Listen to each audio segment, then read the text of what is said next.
বিসমিল্লাহির রহমানির রহিম।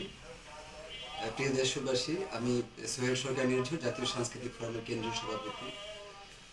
তো আজকে এবং গতকাল আমরা 3টি জেলার আহ্বায়ক কমিটি দিতে সক্ষম হয়েছি। তো সারা বাংলাদেশে জাতীয় সাংস্কৃতিক ফোরামের যে কমিটিগুলো হচ্ছে, আগত জাতীয় সংসদ নির্বাচন এবং সকল নির্বাচনে সারা বাংলাদেশে আমরা নিবেদিত প্রাণ, নীতিবান, আদর্শবান তরুণী প্রজন্ম, স্কুল কলেজ ভার্সিটি যারা কমপক্ষে 18 বছর তারা এই সংগঠনে থাকতে পারে, এখান থেকে শুরু হয়। তো আমরা কুড়িগ্রাম জেলাটাকে দীর্ঘদিন দেখে আসছি, সেখানে নীতি নৈতিকতার অভাব, সেখানে কোনো সরকার কোনো কিছু করে নেয়। বাংলাদেশের সবচেয়ে ক্ষতিগ্রস্ত জেলা ওটা। তো এই জেলাটাকে আমরা যেহেতু 54 বছর পর আমরা পরিবারতন্ত্র থেকে সকল আওয়ামী লীগ, বিএনপি, জাতীয় পার্টি 3টা দল থেকে মুক্তি পেয়ে খুনি হাসিনাকে আমরা তাড়াতে পেরেছি।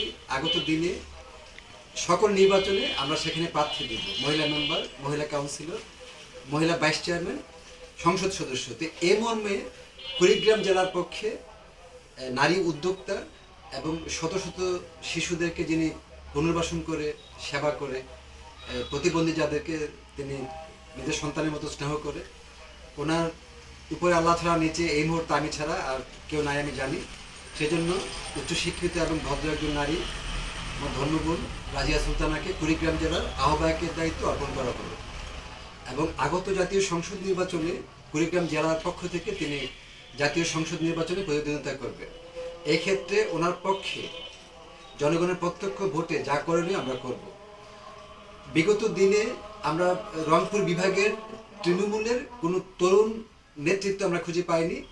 আগত কিছুদিন পর থেকে যেহেতু আমি মাঠে নামবো, আমরা সেখানে তরুণ প্রজন্ম আমরা দেওয়ার চেষ্টা করবো ওই জায়গাটাতে। আমরা এটা হচ্ছে আমাদের একটা ব্যক্তিগত সিদ্ধান্ত এবং জাতীয় সাংস্কৃতিক ফোরামের একটা ব্যক্তিগত সিদ্ধান্ত আমাদের।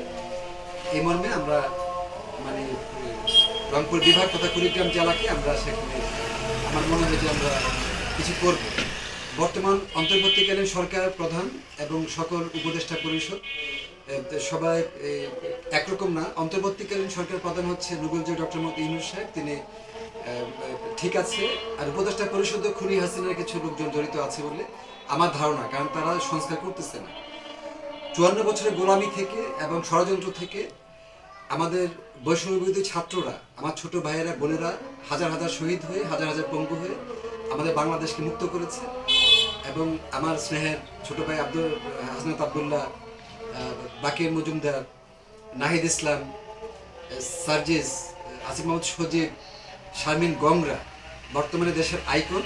ঠিক তাদের মতো করে সারা বাংলাদেশে আমরা নারীর নেতৃত্ব, নারী উদ্যোক্তাদের তৈরি করার চেষ্টা করি। তো সবাইকে আসসালামু আলাইকুম রহমতুল্লাহ।